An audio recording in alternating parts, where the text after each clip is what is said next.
Ya pemirsa, kita lanjutkan kembali berbincang bersama dengan pengacara dari Bahar bin Smith. Tapi sebelumnya kita coba putar terlebih dahulu, Andro. Betul. Kita memiliki potongan ceramah dari Bahar bin Smith yang kemudian dugaannya ini adalah menjadi potongan ceramah yang menjerat Bahar bin Smith sebagai tersangka atas kasus dugaan berita bohong. Kita akan dengar terlebih dahulu bersama-sama. Beliau membuat Maulid Nabi Muhammad, bergembira, bersyukur, bersukacita dengan Maulid Nabi Muhammad SAW, tetapi beliau malah dipenjara, beliau malah ditangkap, saudara-saudara.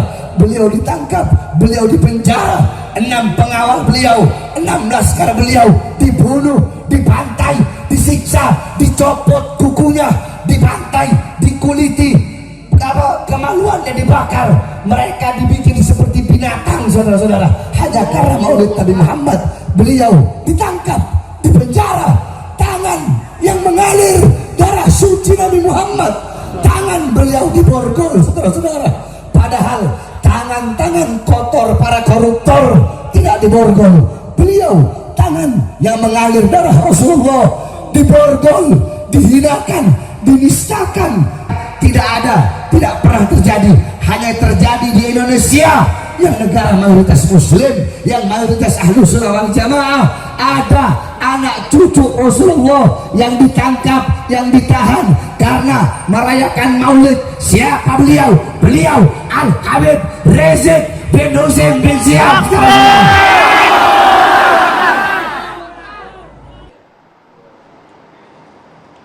Oke, langsung saja. Kepada Kalau Bang begitu Iwan kita coba akan ini tanya. harus dipertegas juga, Maria. langsung. Apakah benar ini yang disangkakan kepada Bahar bin Smith yang dianggap menyebarkan berita bohong?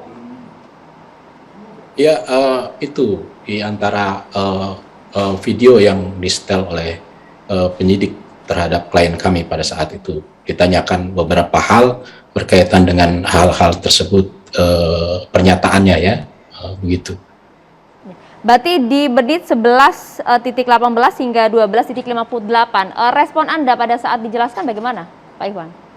Jadi disampaikan oleh klien kami bahwa apa yang disampaikan itu beliau menyatakan bahwa fakta ya, fakta yang ada, yang sudah saya sampaikan tadi, bahwa ada rilis dari Komnas HAM, bahwa kemudian ada proses yang berjalan, bahwa peristiwa KM50 adalah fakta, begitu loh yang disampaikan oleh beliau.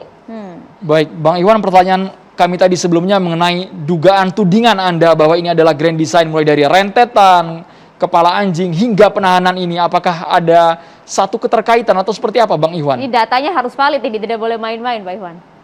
Ya, jadi begini, rangkaian yang terjadi terhadap Habib Bahar bin Smith, jelas memang ada rangkaiannya. Kami tidak hanya menduga apa yang terjadi saat ini adalah bagian dari pembungkaman terhadap Habib Bahar bin Smith, karena beliau mengkritik vokal terhadap peristiwa. Yang perlu kita tarik akar masalahnya adalah pernyataan saudara Dudung tentang bahwa kita berdoa dengan bahasa Indonesia karena Tuhan bukan orang Arab. Kita tarik dari awal peristiwa itu mungkin ya, yang menjadi landasan kenapa kemudian Habib Bahar bin Smith menyuarakan bahwa ada dugaan penistaan agama yang dilakukan oleh saudara Dudung dalam hal ini, sehingga permasalahan ini jadi bergulir ya. Dan kami sampaikan bahwa kami menduga juga memang ada sponsor ya, ada sponsor pembungkaman, baik dari permasalahan Habib Rizik Syihab, dari permasalahan KM50, ada permasalahan kemudian proses persidangan Haji Munarman saat Maksudnya ini. siapa, Bang Iwan? Yang jadi sponsor siapa ini? Ini tudingan cukup keras juga dari Anda. Ini kami menduga bahwa semua rangkaian ini dari bagian membungkam kritik terhadap pemerintah. Karena selama ini orang-orang yang diproses ya, kita melihat bahwa itu hanya dari pihak oposisi. Mengarah ke siapa tujuan? Mengarah ke siapa sponsor ini? Kami menduga bahwa permasalahan ini memang ada hal-hal yang kita dengan nyata, karena selama ini proses yang dijalani saat ini memang terlalu cepat dan tidak rasional begitu loh. Dalam waktu 17 hari dari proses pelaporan atau dari proses SPDP, mungkin kita lihat bahwa permasalahan ini baru dimulai pada Selasa minggu lalu, dan sampai kemarin Habib Bahar kemudian harus dipenjarakan begitu dengan proses yang begitu kilat, begitu cepat. Namun kan Itulah polisi yang sudah mungkin mengatakan kami sudah ada menduga 2 alat itu. bukti dan juga keterangan para saksi yang menjadi dasarnya. Ya, silakan, itu kan persepsi polisi ya, dalam konteks memang meyakini bahwa ada tindak pidana, memang minimal ada 2 alat bukti yang harus itu. Justru kami mempertanyakan 2 alat bukti tersebut ya sebagai kuasa hukum dari klien kami. Oke, baik. Terima kasih Pak Iwan Tuan Kota atas informasinya. Kita akan bergeser terlebih dahulu kalau begitu ke Mas Islah. Kalau tadi disebut bahkan ada sponsor, Anda juga menduga bahwa ada grand design untuk menggiring seorang Bahar bin Smith menuju ke sel besi ini. Terima kasih Mbak Maria, Mas Andrew. Kalau saya melihatnya begini ya, dugaan-dugaan yang dilontarkan itu sebenarnya jangan dilempar di sini. Kalau cuma menduga, siapapun boleh menduga.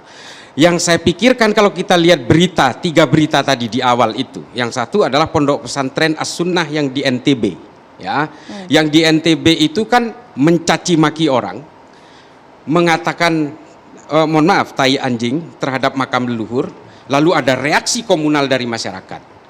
Yang dilakukan oleh Bahar bin Smith itu juga merupakan caci maki. Ini sebenarnya 2 tafsir yang berbeda. Pondok Pesantren As-Sunnah di NTB itu punya pemahaman anti habaib. Tapi di sisi lain ada habaib yang juga menggunakan postulat caci maki dalam melakukan ceramahnya. Pertanyaannya sekarang, di mana fungsi agama? Akan dibawa kemana agama ini di masa depan? Kalau kemudian narasi-narasi caci maki, kekerasan, menyerang orang lain secara personal, dan juga melakukan falasi dan sebagainya dalam narasi-narasi agama, lalu apa fungsi agama? Akan dibawa kemana umat Mas ini? Islah, sebentar. Tadi caci maki ini apakah Potongannya masuk bagaimana? dalam perkara potongan video tersebut atau caci maki yang berbeda? Karena yang diperkarakan video di Marga Asih Kabupaten Bandung itu. Yang bukan. Begini, ini saya luruskan sebenarnya. Salah satu kesalahan terbesar dari polisi adalah baru kali ini dia ditangkap. Seharusnya ketika Bahar bin Smith memberikan ancaman kepada ulama dan habaib lain, ketika dianggap mengkhianati Habib Rizik, itu seharusnya sudah ditangkap. Tapi kita harap fokus dulu kepada konteks Ya, kali artinya ini, begini, Mas Islah. kalau kemudian keterlambatan itu terjadi, Bahar bin Smith akhirnya keleleran kemana-mana dengan narasi yang sama dan caci maki yang sama, hingga akhirnya dia membuat kebohongan itu tadi, membakar kemaluan, mencabut kukunya. Ini jelas tidak ada Versi dalam kuasa fakta hukum itu persidangan. fakta, bukan kebohongan versi kuasa hukum dari Mas Islah. Tidak ada. Dari mana dia mendapatkan itu? Secara pelanggaran HAM tidak berat, ya, menurut Komnas HAM. Tapi fakta-fakta mencabut kuku, membakar kemaluan tidak pernah ada terungkap di dalam fakta-fakta persidangan. Di dalam fakta-fakta penyelidikan maupun penyidikan tidak ada itu. Nah, kalau kemudian polisi mentersangkakan beliau ini dalam konteks itu, ya, tapi ini semua adalah keterlambatan pihak kepolisian karena dia terlalu memberikan waktu untuk menyuarakan caci maki dan kekerasan itu di mana-mana. Lalu persoalannya adalah umat kita ini, umat Islam kita ini tidak semuanya menjadi orang cerdas yang menggunakan nalar. Kalau bicara soal habaib, jangan kalahkan orang Madura, sampai ayamnya pun kita cium kalau konsep habaib. Tapi soal moral adalah persoalan yang lain lagi. Nah, saya lebih mementingkan adalah Islam hari ini dan Islam masa depan. Sejarah kita sudah terlalu banyak menanggung beban terhadap caci maki dan kekerasan dalam sejarah Islam. Kita hari ini melihat masa lalu melihat kita hari ini. Mau dibawa kemana umat Islam ini? Kalau kemudian terjebak dalam caci maki dan kekerasan, lalu kemudian terjebak lagi ke dalam pragmatisme politik dan kepentingan-kepentingan sepihak. Kalau begitu harus ditanggapi dulu ya Mbak Haikal. Gini, Silakan Mbak Bang Islah, bagaimana cara membuktikan bahwa ucapan Habib Bahar bin Smith itu bohong, tidak ada cabut kuku, tidak ada maaf yang tadi bakar. Bagaimana cara membuktikannya bahwa Habib Bahar itu bohong? Cara pembuktiannya gimana? Yang mesti kita pertanyakan itu adalah kepada Bahar. Persidangan belum selesai, fakta-fakta itu tidak terungkap di pengadilan, lalu dia dari mana mendapatkan itu? Oke. Itu yang pertanyaan yang harus diberikan. Jadi gini, jangan ke saya. Barusan Bang Islah kan mengatakan itu menebarkan kabar bohong. Nah, kalau saya sih setuju banget ini dibawa ke pengadilan, lalu dibuktikan Habib Bahar bohong apa tidak, dengan cara bagaimana tuh, kan mayatnya udah dikubur, gimana tuh mestinya?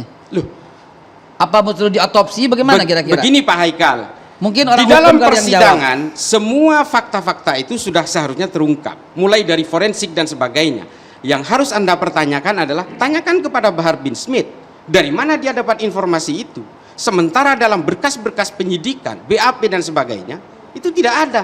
Pembakaran alat kelamin, pencabutan kuku dan sebagainya. Nggak Kita ada. ini sudah terbiasa membeli rumor-rumor yang tidak bisa dipertanggungjawabkan. Dan inilah yang dijejalkan kepada umat kita. Kebohongan-kebohongan dan agitasi itu membuat kita menjadi dalam bahaya. Beragama ini bukan hanya kita peluk hari ini, Pak. Kita peluk hingga ke hari kiamat nanti. Kalau seperti ini jadinya, orang kemudian antipati terhadap agama dan agama tidak punya daya tariknya. Ini yang saya pikirkan, bukan hanya persoalan cenceremen hukum ini. Enggak, saya setuju dengan apapun yang Pak Islah sampaikan. Yang sekarang kita lagi bahas ini adalah Habib Bahar dituduh bohong, ya kan? Habib Bahar dituduh bohong. Habib Baharnya nih nggak bisa kita tanya nih, karena lagi di dalam. Ya. Yang saya bisa tanya ini Pak Islah, gitu. Maksudnya nanya ke saya apanya? Kan tadi dituduh Habib Bahar ini melakukan kebohongan. Begini logika hukumnya, Pak Haikal. Ketika Bahar bin Smith ini tersangkakan, berarti dia tidak bisa mempertanggungjawabkan apa yang dia omongkan. Kalau gitu masuk ke pengadilan. Loh, yang dia tersangka seharusnya masuk ke pengadilan. Ya, ntar gini, Bang Egy, ini kan saya mau nanya nih orang hukum nih, orang hukum saya mau nanya. Ya. Begitu di peradilan nanti, bagaimana cara membuktikan? Itu aja yang saya tanya, nggak usah ribet kemana-mana. Apa yang beliau katakan setuju banget. Agama harus menjadi daya tarik yang khusus, jangan ada caci maki lagi. Ya Jangan kan? ada lagi caci maki Setuju, itu. cakep. Nah sekarang yang saya tanya ini bukan itu. Itu kita sepakat. Yang kita mau nanya nih, Habib Bahar dituduh bohong. Bagaimana cara membuktikan? Oh ternyata Habib Bahar bohong. Oh ternyata Habib Bahar nggak bohong. Orangnya udah meninggal dan udah dikubur. Gimana ceritanya, Bang Egy? Hostnya ente apa ini susah juga. Baik, Nah, kita silakan tunggu. langsung. Bang Langsung, Egy, Bang Egy, langsung kita saja, kasih Bang waktu Egy. yang agak panjang Bang Egy untuk Kalau gitu, menjelaskan bagaimana pembuktiannya. Apakah ini bohong atau sesuai dengan fakta? Sesaat lagi Bang Tahan Egy. dulu, Kita Bang harus Egy. jeda dulu hanya di catatan demokrasi pemirsa.